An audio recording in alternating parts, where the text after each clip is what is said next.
Hassan Amou, responsable associatif, et Jean-Philippe Tanguy, délégué national Debout la France. Messieurs, première question, comment est-ce que vous réagissez à cet acte 13, avec notamment cette grave blessure à une main devant l'Assemblée nationale? Jean-Philippe Tanguy.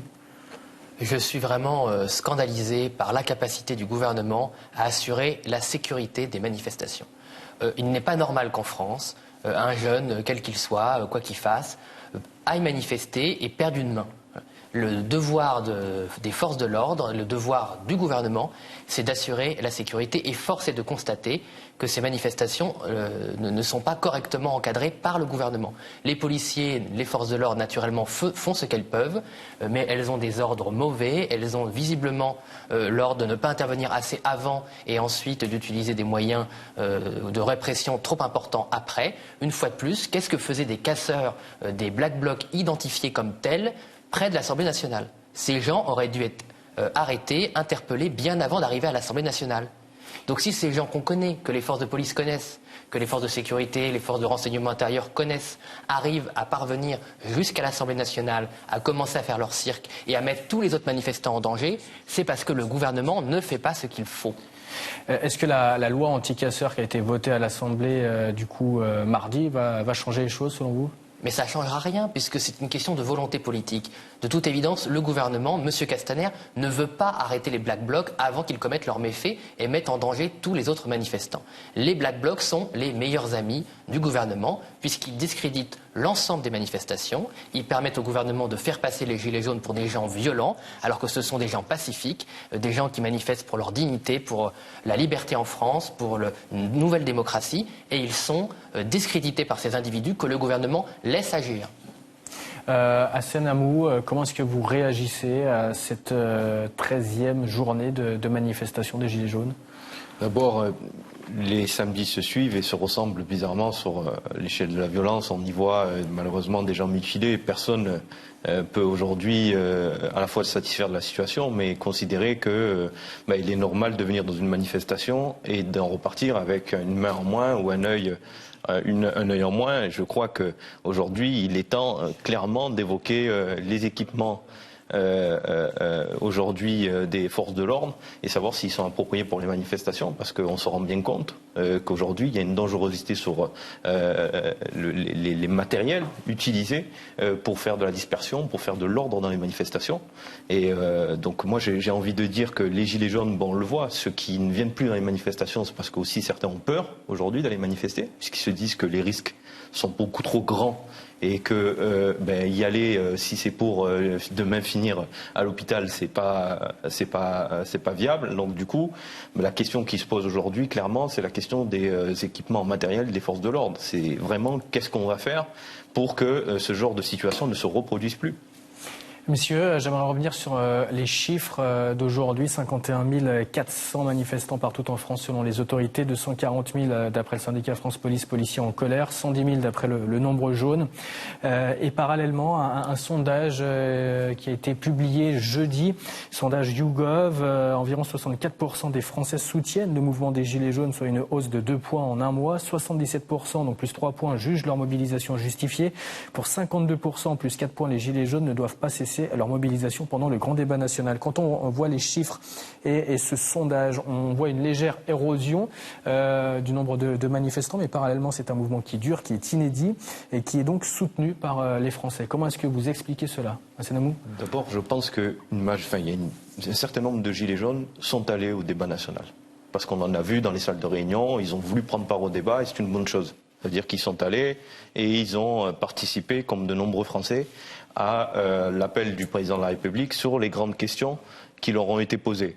Et je pense qu'il y a une vigilance et une veille des gilets jaunes qui sont aujourd'hui dans la rue, qui se disent « mais attendez, on ne va pas donner 100% de satisfaction au président de la République, on reste dans la rue parce qu'on a peur que ce qui se dit dans le grand débat ne soit pas suivi des actes ». et des effets qu'on souhaiterait avoir du grand débat. Hassane Hammouk, vous êtes responsable associatif, vous parlez du grand débat justement. Comment est-ce que vous accueillez ce grand débat quand on a vu par exemple Emmanuel Macron cette semaine encore à Courcouronne dans l'Essonne ou à Étang-sur-Arroux en Saône-et-Loire face à des jeunes? Comment est-ce que vous analysez ce grand débat? Est-ce que Emmanuel Macron est en train de vous satisfaire? Est-il en campagne ou pas du tout? Moi, franchement, je vous le dis comme je le pense, j'espère pour le président de la République qu'il en sortira par le haut de ce grand débat. Parce qu'aujourd'hui, l'opération de communication est plutôt réussie. Il remonte dans les sondages, il reprend la place qu'il a eue ou qu'il a pu avoir à un moment donné avant l'affaire Benalla. Aujourd'hui, la grande question, c'est de savoir comment est-ce qu'il va sortir du grand débat. Et est-ce qu'il va en sortir grandi, avec de vraies mesures, en répondant à l'attente de ces milliers de jeunes qui étaient amassés autour de lui, où il y avait un jeu de questions-réponses avec le président de la République?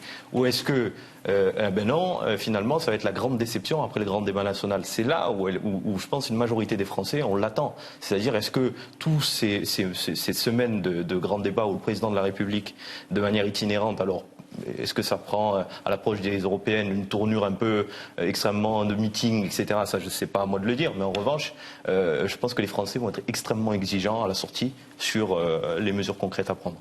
Jean-Philippe Tanguy, comment est-ce que vous réagissez aux chiffres qu'on vient de voir en parallèle avec le sondage et justement également par rapport au grand débat qu'on vient d'évoquer?